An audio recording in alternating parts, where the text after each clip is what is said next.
Bismillahirrahmanirrahim. Assalamualaikum warahmatullahi wabarakatuh. Terkait pengumuman hasil seleksi P3K Guru di tahun 2023 itu sebentar lagi akan diumumkan teman-teman ya, sesuai dengan jadwal yang telah disampaikan oleh Panitia Seleksi Nasional.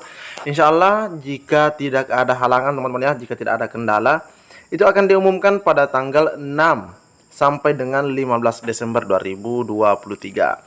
Nah, untuk pengumuman ini teman-teman harus tahu bagaimana sih proses pengolahan daripada nilai tersebut. Dan ada beberapa pertanyaan lagi yang sering kali muncul dan itu yang akan kita bahas di video kali ini. Jadi silahkan disimak videonya dengan baik, jangan di skip karena yang kita bahas langsung dari Kepmenpannya. Oke, kita lanjut saja teman-teman ya, kita mengecek Kepmenpannya.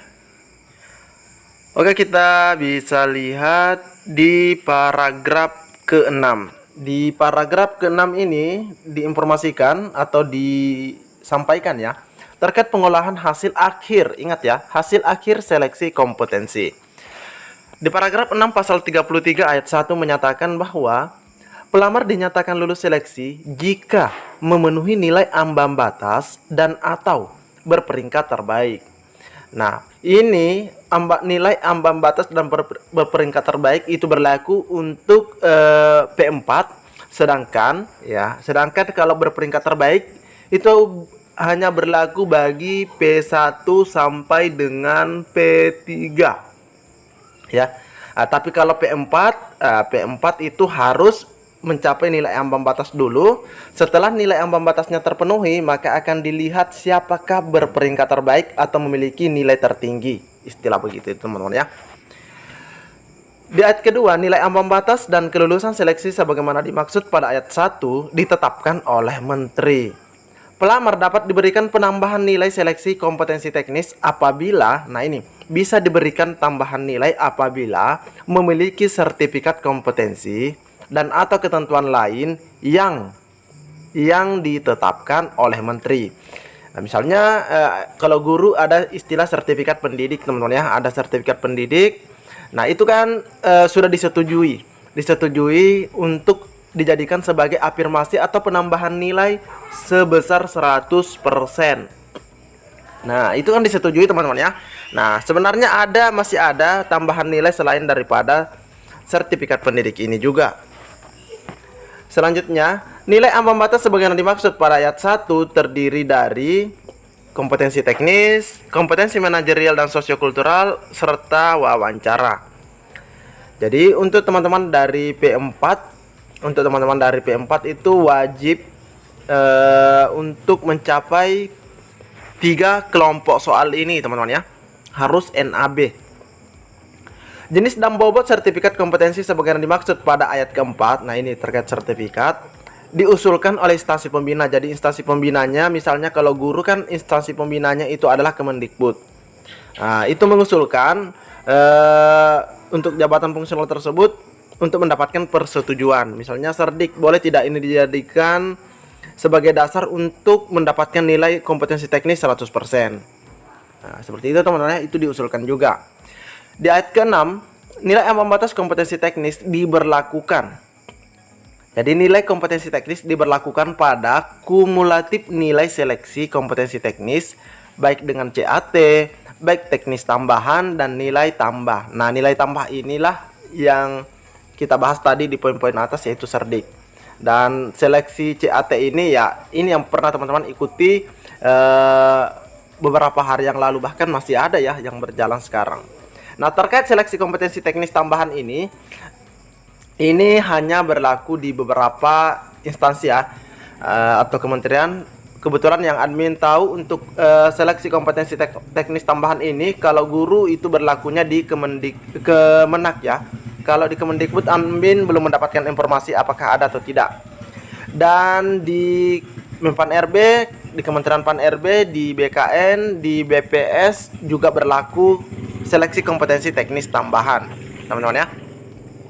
Jadi kalau untuk di Kemendikbud sepertinya itu tidak ada seleksi kompetensi teknis tambahan. Oke, di pasal 34, pengolahan hasil seleksi kompetensi teknis tambahan menjadi tanggung jawab ketua panitia seleksi instansi. Nah, ini jika melaksanakan seleksi kompetensi teknis tambahan. Jadi itu tanggung jawab daripada instansi pelaksana. Pengolahan hasil nilai akhir seleksi kompetensi dan wawancara dilakukan oleh Ketua Panitia Seleksi Nasional. Jadi meskipun teknis tambahannya itu dilakukan oleh instansi masing-masing, namun untuk hasil atau nilai akhirnya itu tetap diumumkan oleh atau diolah oleh Ketua Panitia Seleksi Nasional. Dalam hal pelamar, nah ini pelamar memperoleh nilai akhir yang sama. Nah, di sini ada penentuan kelulusan akhir. Yang pertama adalah dicek nilai teknisnya. Nilai teknisnya dicek dulu. Nah, jika nilai sebagaimana dimaksud pada huruf 1 masih sama atau nilai teknisnya sama, maka dicek lagi nilai daripada manajerial dan sosiokulturalnya. Jika nilai sosiokultural ini masih sama, maka dicek lagi nilai daripada wawancaranya. Nah, itu teman-teman ya. Nah, jika langkah ketiga sudah dicek dan ternyata nilainya juga sama, maka akan dicek lagi berdasarkan usia. Nah, siapa yang paling tua? Pastinya dia yang lulus. Dengan catatan dia itu mencapai nilai ambang batas dan berperingkat atau berperingkat terbaik. Nah, itu teman-teman ya. Jadi terkait urutan daripada kelulusan itu didasarkan pada nilai teknis, manajerial dan sosiokultural serta wawancara. Dan selanjutnya di sini diinformasikan dalam hal instansi daerah masih terdapat kebutuhan yang tidak terpenuhi. Kebutuhan dapat diisi dari pelamar pada jabatan dan kualifikasi pendidikan yang sama dari unit penempatan dan lokasi kebutuhan berbeda serta memenuhi nilai ambang batas dan atau berperingkat terbaik. Nah, ini jika masih ada sisa formasi di mana pelamar lebih sedikit dibandingkan formasinya. Nah, ini bisa diisi dari dari kebutuhan yang tidak terpenuhi ini ya, bisa diisi oleh yang lain yang nilainya memenuhi passing grade dengan catatan yang dibutuhkan itu sama. Dengan yang lulus ini, teman-teman ya. Nah, bisa dikatakan ini sebenarnya sama dengan reformulasi ya yang pernah dilakukan Kementerian Agama. Reformulasi. Nah, selanjutnya pengolahan hasil nilai akhir pada seleksi pengadaan P3K sebagaimana dimaksud dalam pasal 31 ayat 1 menjadi tanggung jawab Ketua Panitia Seleksi Instansi. Masing-masing hasilnya nanti disampaikan kepada Panselnas.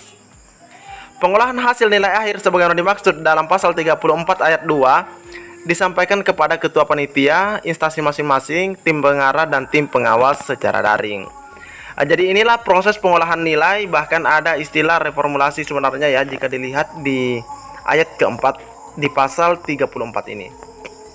Urutan penempatannya jelas, terkait pengolahannya juga sudah jelas teman-teman ya di sini. Oke, mungkin cukup sampai di sini informasi yang dapat admin bagikan. Assalamualaikum warahmatullahi wabarakatuh.